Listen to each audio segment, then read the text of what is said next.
Yes, Sir Luces. Ano ang pinakamahalagang aral at pagpapahalaga na iyong natutunan? Siguro yung sa akin, natutunan ko is yung paggamit ng tayutay gamit yung mga salita. Sa pamamagitan ng mga tayutay, ay nabibigyan mo ng mas magandang linya yung mga bawat tauhan doon sa isang pelikula o sa isang comic. Yes. So, yung tayutay rin, no, mas, ano siya eh, yung tayutay, maganda talaga siya sa paggamit sa comics. Dahil yung tayutay, ay yun yung nagsisilbing kagandahan sa kwento. Kasi gumagamit tayo din ng katanong, mga ganun. So, ayan po. So, ayan. Para sa pagpapatulog, tinatawag ko si Sir Ninyo para sa pagpapatulog.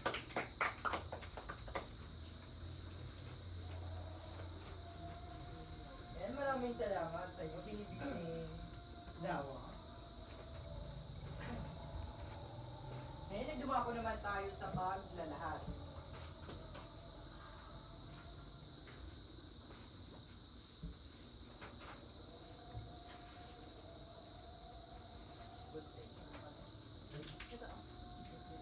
Hindi ka po, ginawa.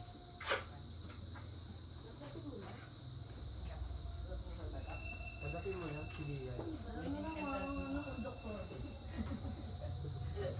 Student po. Bayan po, estudyante. Sulkawa. Ayan. Sa mga minibus, yung ganyan sunan nila. Ayan, nababasa po ba ang ating mga katanungan? Tika lang, ulitin mo, paluto mo na. Yes po. Ayan. Yes So po. ngayon, basahin mo na ang ating panuto. Sagutan ang mga sumusunod na tanong. Ayan, sa unang tanong, bakit mahalaga ang pag-alam sa mga tayutay at teoryang pampanitikan? Sinong gustong sumagot? Bakit mahalagang pag-alam eh? Sige po, Binibining Amar. Feeling ko po may sagot ko si Steves. Ha, ganun po ba? Sige po, Binibining Sebes. Para dun sa teoryang pampalitikan, para alam ng mga mambabasa kung anong babasahin nila, kung anong genre, gano'n yung kung romance, reality, or others. Yan. Ayan, mahusay. Bigyan natin ng tatlong palakpas si Binibining Sebes. 1, 2, 3. Ayan, mayroon pa bang gustong sumagot? Si Dawag daw po. O yan, Ginoong Loses. Ay, Sige po. binibining amang meron pong sagot. Sige po. Ang kahalagahan po ng pag-alam ng mga tayo-tayo po at teoryang pampanitikan sa paglalagay po nito sa isang akda or sa comics or pelikula is para po magamit po ng tama yung mga dapat natin gamitin. Halimbawa po kung gagamit ka ng isang uri ng tayutay pero hindi siya connected. Halimbawa, ang akala mo yung metaphor, ayun na. Halimbawa po yung yung kala mo metaphor po yung paggamit ng parang Yes. katulad ng tapos hindi mo siya pinag-aralan. So, yun po magkakaroon po ng confusion. Imbis na magamit mo yung simile, ano yun?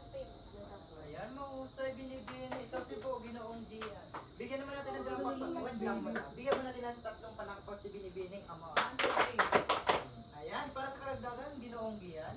Ayan, mahalaga po ang pag-alam ng tayutay dahil mas nagiging malikhain po tayo or creative po tayo na kung saan nagbibigay po siya ng kaisipan sa mga mambabasa or sa mga nakakita para i-research nila ano bang ibig sabihin nito, ano bang ibig sabihin ng ganyan. Ayan, mahusay, Ginoo. Bigyan naman natin tatlong palakpak si Ginoong Gian. 1, 2, 3. Ayan, mahusay. Yun nga. So, parang ganito lang yan eh. Ano?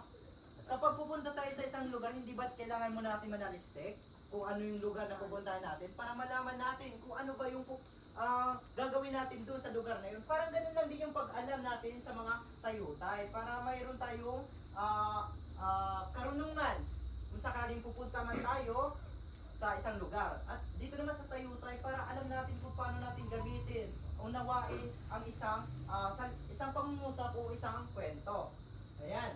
Nanawaan po ba ang ating unang katanungan? Oo. Sige po, dumako naman tayo sa pangalawang katanungan. Paano nakakatulong ang tayutay upang mas makulay at makabuluhan ang isang kwento? Sige po, Ginoong Loses. Sabi daw po ni Steve, siya daw po sasagot. Wala nang ganyan na Sige po, binibining gabumpa. Ang nakakatulong po yung tayo-tayo pang ano, nagbibigay po ito ng masiling na paglalarawan. Ginagamitan po ito ng mga kulay na salita o ano, mga damdamin na salita. Ayan, o. Sige po, binibining Eileen. Nakatutulong ang tayutay para mas magkaroon ka ng interest sa binabasa mo o sa pinanonood mo. Kumbaga kasi ang tayutay nga, gaya ng sinabi ko kanina, ay para siyang isang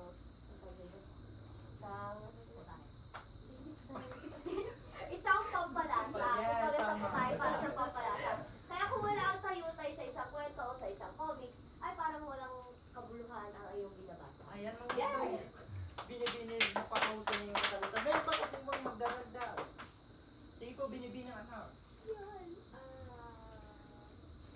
Yung help for yung purpose ko ng paggamit ng tayo-tay is para in order for the viewers and the readers na magkaroon po ng deep understanding at mapapaisip po sila kung ano po yung ibig sabihin ng word na yun. Yes, tama ka dyan, binibining ama. Yun nga, tama rin yung sinabi ni binibining Eileen. Kung walang tayutay, para siyang pagkain wala siyang, kapag walang pampalasa, walang mga seasoning, na ilalagay, walang lasa yung isang pagkain. So, parang lang din niya, parang pagguhit, no? Magguguhit ka ng isang larawan na walang kulay, payak lang siya. Napaka-simple niyang tingnan. Kapag nilagyan mo siya ng kulay, so magiging masining at magiging masining at maganda siyang tingnan. So, yan po kung paano gamitin ang isang tayutay.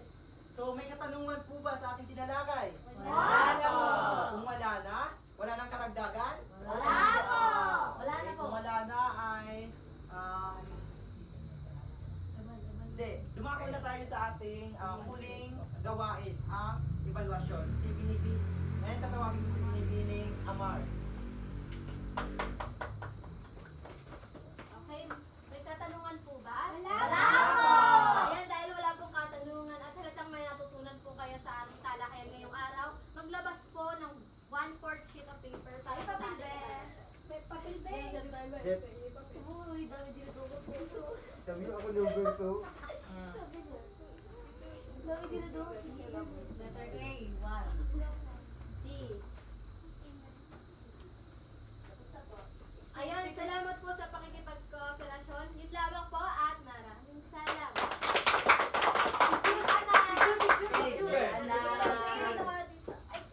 Dito naman di Hindi naka-play talaga. Nakala ba? Ay, may mamamandi tayo. May tagas na kami. Bete mo, may tagas ba? Bebe. Siyang pinakamahal. Uy, stop nyo na yan po. Sayang yung ano. Eh, ano yan? Kupal ka. Ito nga may kupal ka. Hindi.